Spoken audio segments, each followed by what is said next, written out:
Labvakar! Man šķiet, gandrīz visi šajā zālē un arī ārpus šīs zāles sēdošie ir dzirdējuši atziņu, ka arhitektūra ir sastingusi mūzika. Mēs tikko dzirdējām ārkārtīgi skaisti spēlējumu saksofonistu Arti Gāgu. Un es ceru, es domāju, visvairāk ceru paši autori, ka šo atziņu kaut nedaudz viņiem un mums visiem kopā, izdevniecībai, māksliniekam būs izdevies apliecināt jaunajā grāmatā par Rīgas viesnīcu arhitektūru. Darbs tapis ilgā laika periodā, autoriem atrodoties simtiem kilometru vienam no otra un arī no izdevniecības, bet man šķiet, ka grāmata ir tiešām vērā ņemams notikums, arī tēma ir ļoti interesanta, bet varbūt, ka kaut pāris vārdus par grāmatu.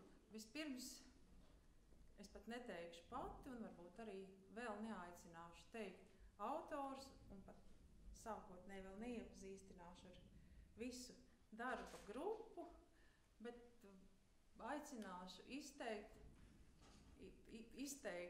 kāds auditorijas pārstāvis, kas varbūt ir iemetuši kaut nedaudz aci šajā grāmatā.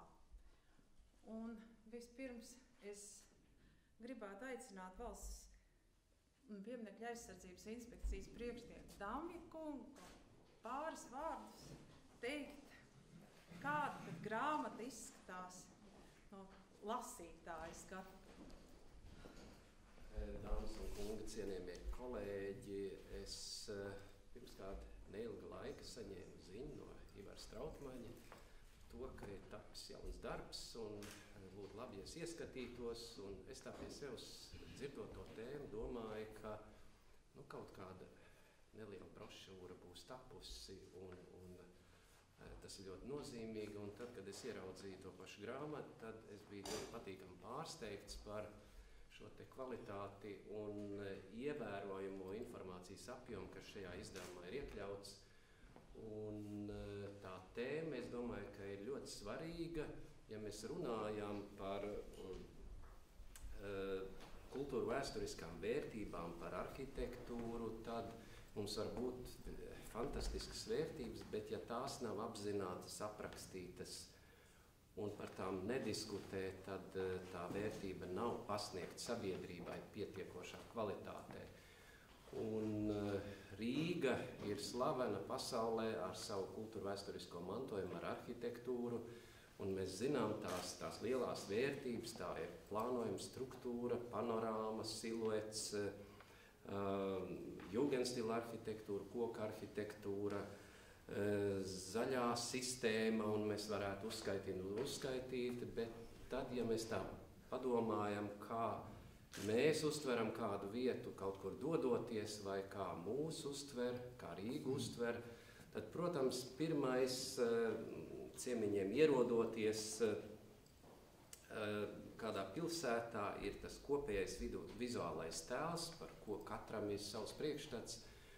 Un pēc tam, protams, ka mums emocijas dod tā vieta, kur mēs nakšņojam, kāda ir tā kvalitāte, un katrā ziņā viesnīcas ir pilsētas un valsts tēlu veidojošs nozīmīgs elements, un ja par šiem jautājumiem ir sagatavot šāda nopietna grāmata, analīze, tad es domāju, ka šis materiāls ļoti labi pierāda to kvalitāti, to bagātību, dažādību, kas mums ir.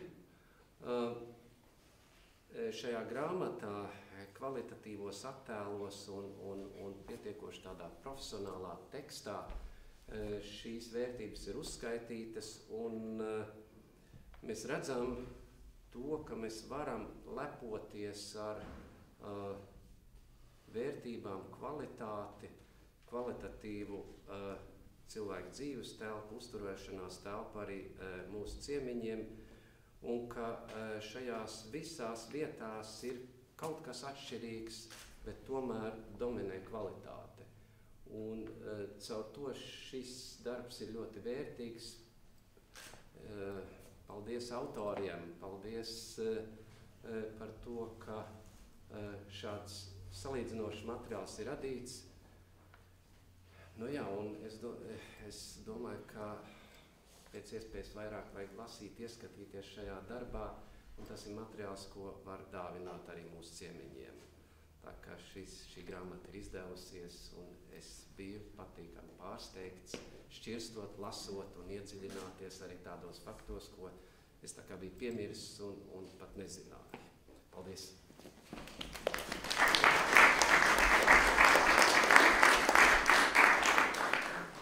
Tas, ka ir daudz nezināmu faktu, par to mēs pārliecinājāmies Rīgas svētkos, kad mēs izveidojām Viktorīnu. Pareizāk sakot, es kopā ar Sandru Lebānu mēs izveidojām tādu jautājumu kopumu. Arī mūsu maketētāji izveidoja attēlu kopumu, 20 nelielas viesnīcu kartiņas ar viesnīcu fasādēm un gluži nejauša auditorija, kura nebija, es domāju, ne arhitekti, ne arhitektūras studenti. Mēs skatījāmies, cik no šīm nelielajām kartiņām ar viesnīcu fasādēm spēs uzrakstīt pareizos viesnīcu nosaukumus, cik mēs ļoti skatāmies uz augšu, cik mēs redzam vairāk par pirmo stāvu, protams, par nosaukumiem mainīgajiem un viesnīcu ķēdēm, kuras ir varbūt pat grūti atcerēties un nevienmēr ir latviešu valodā.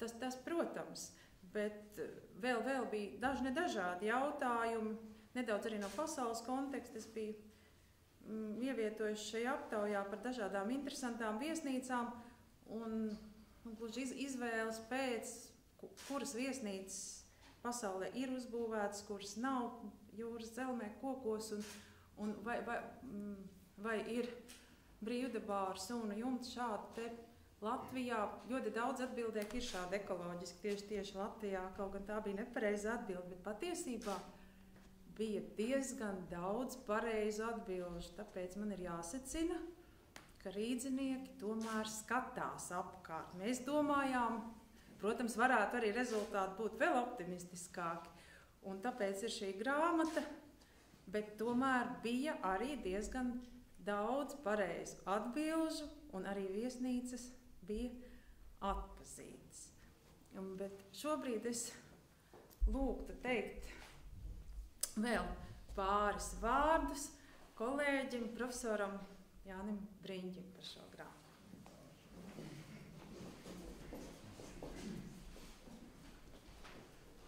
Pāris vārdus pateikt. Vispirms, atļaujiet sveikt autorus. Malači. Es kā kolēģis, divus autorus, viena autora mazāk, bet otru autoru gandrīz tā kā tēvu pazīstu. Jo ilgā sadarbība kopā man patīk un pārsteidz, kad viņam, profesoram Straucmanim, bija iestājies tāds apācisks periods, tā it kā bez tādām ievērojām aktivitātēm, un tad pēkšņi kaut kāds klikšķis, un nāk viena grāmata pēc otras ārā. Bet tā kā Juris Dambis jau noraksturoja no dažādiem aspektiem to saturu, es varu pēc formas viņu raksturot, jo forma ir iespaidīga. Arī smaga viņa ir, acīm redzot, saturs ir pamatīgs. Bet gribētos atzīmēt to, ka neskatoties uz šo autoru gadu starpību, varbūt, ka tas nav pieklājīgi minēt to, ir patīkami, kad viens otru nav atraidījis. Jo skolotājs profesors Ivars Strautmans ir zinātniskās izpētes periodā, ir autorei iemācījis ļoti konkrēti strādāt pie zinātniskām izpētēm, un tas ir vainagojies. Man liekas, ka šī grāmata būs tāds lielāks pārsteigums nekā tas iepriekšējais darbs, ja? jo liekas, ka piesarādāts ir vairāk. Un patīkami ir tas, ka kolēģi atrod sadarbības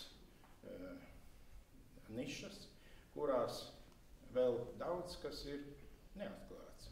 Un tā mēs kādreiz teikt populārās baltās lapas sākam ar vien vairāk aizpildīt. Paldies par patīkamo notikumu šodien, un ar interesi mēs visi ceru lasīsim šo literatūru.